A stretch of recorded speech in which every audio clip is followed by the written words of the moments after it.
दोस्तों, अपने प्यारे भारत का एक्सपोर्ट लगातार बढ़ते जा रहा है और किसी भी देश की इकोनॉमी उसके ट्रेड पर डिपेंड करती है। और सिर्फ इंटरनल ट्रेड से आपकी इकोनॉमी में बड़ी ग्रोथ देखने को नहीं मिलेगी। जब आपका इंटरनेशनल ट्रेड बढ़ेगा तब आपकी इकोनॉमी ग्रो करेगी। मेनली अब तक भारत में क्या होता था, हम ज्यादा से ज्यादा चीजों को इम्पोर्ट करते थे। चाइना के सस्ते से सस्ते माल इंडियन मार्केट में आते थे और हमारे इंडियन लोग काफी पसंद करते थे क्योंकि वो सस्ता होता था, क्योंकि हमारे लोगों का पर कैपिटा इनकम उतना अच्छा नहीं था। वो बात अलग है कि अब धीरे धीरे बेहतर हो रहा है। जिस देश का एक्सपोर्ट ज्यादा होता है उसकी इकोनॉमी उतना ज्यादा ग्रो करती है।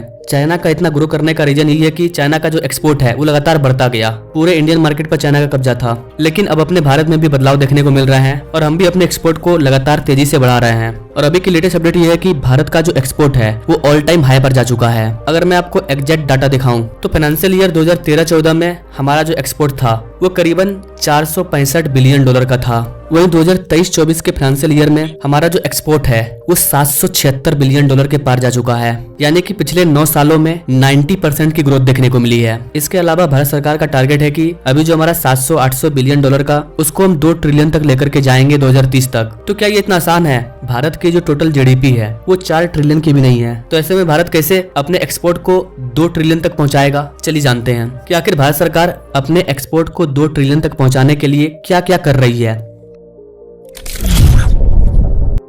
दोस्तों, किसी भी ट्रेड में 2 चीज होता है, एक्सपोर्ट और इंपोर्ट। जिन चीजों को हम अपने देश में बना करके दूसरे देशों में भेज रहे हैं वो हो गया एक्सपोर्ट करना, और दूसरे देशों की जिन चीजों को हम अपने भारत में ला रहे हैं वो हो गया इंपोर्ट करना। अब एक्सपोर्ट भी 2 प्रकार के होते हैं। एक होता है मर्चेंट एक्सपोर्ट, जिसको हम छू सकते हैं, जैसे कि अनाज मंगवा रहे हैं, गुड्स वगैरह आ रहा है, कपड़ा वगैरह आ रहा है, खिलौने आ रहे हैं, लैपटॉप आ रहे हैं, ये सब हो गया आपका मर्चेंट एक्सपोर्ट। सर्विस एक्सपोर्ट क्या होता है? IT, बैंकिंग, टूरिज्म, जितना भी सर्विस का चीज है, सेवा का, वो हो गया सर्विस एक्सपोर्ट। अगर हम दोनों एक्सपोर्ट को मिला दें, मर्चेंट एक्सपोर्ट और सर्विस एक्सपोर्ट, तो वो हो जाएगा हमारा टोटल एक्सपोर्ट। और भारत का यही एक्सपोर्ट अपने ऑल टाइम हाई पर जा चुका है। हम 775 बिलियन डॉलर को पार कर चुके हैं, जिसमें से मर्चेंट एक्सपोर्ट 437 बिलियन डॉलर है और service export 339 billion dollar. Bharat का जो इलेक्ट्रॉनिक एक्सपोर्ट है वो 23% बढ़ गया है।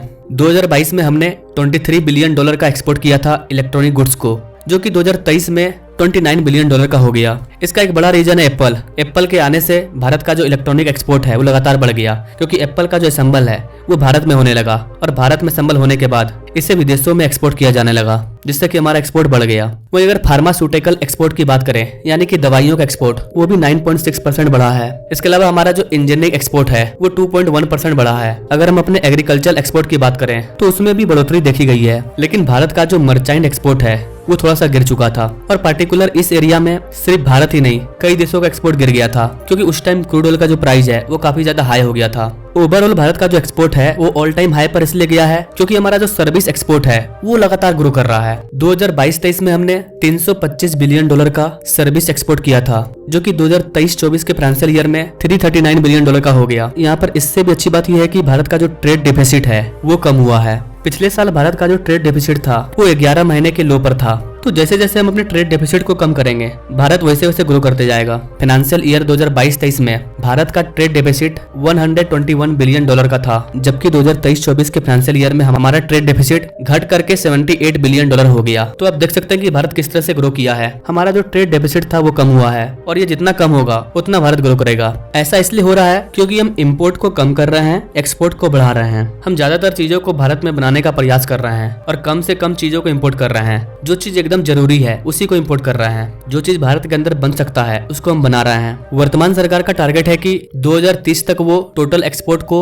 2 ट्रिलियन तक लेकर के जाए, मर्चेंट एक्सपोर्ट को 1 ट्रिलियन और सर्विस एक्सपोर्ट को भी 1 ट्रिलियन डॉलर तक। और इसे सफल बनाने के लिए भारत सरकार फॉरेन ट्रेड पॉलिसी 2023 को लेकर के आई। बेसिकली भारत सरकार हर 5 साल में फॉरेन ट्रेड पॉलिसी को चेंज करती है। पिछली बार 2015 में इसे चेंज किया गया था, लेकिन चूंकि 2020 में कोविड-19 था इसलिए वो वहां पर चेंज ना होकर के उसे 2023 में चेंज किया गया। बताया जा रहा है कि इसी पॉलिसी के जरिए भारत सरकार 2 ट्रिलियन का एक्सपोर्ट अचीव करना चाहती है। बेसिकली भारत सरकार चाहती है कि भारत से मर्चेंट प्रोडक्ट के साथ साथ ई कॉमर्स के चीज भी विदेशों में एक्सपोर्ट हो। इसके लिए हमने कोरियर कंसाइनमेंट के वैल्यू को 5 से 10 लाख रुपया कर दिया है। मतलब अब कोई भी इंडियन व्यक्ति 5 से 10 लाख रुपये तक का कोरियर को दूसरे देश में एक्सपोर्ट कर पाएगा। और बताया जा रहा है कि भारत 2030 तक सिर्फ ई कॉमर्स एक्सपोर्ट के जरिए 200 से 300 बिलियन डॉलर का एक्सपोर्ट कर सकता है। इसके अलावा CII के द्वारा, यानी कि कॉन्फेडरेशन ऑफ इंडियन इंडस्ट्री के द्वारा कहा गया है कि अगर भारत का मर्चेंट एक्सपोर्ट हर साल 14% बढ़ता है तो हम 2030 तक इस टारगेट को आसानी से अचीव कर लेंगे। ये सारा टारगेट तभी कंप्लीट होगा जब भारत में कई विदेशी कंपनियां आएगी, अपने प्लांट को एस्टेब्लिश करेगी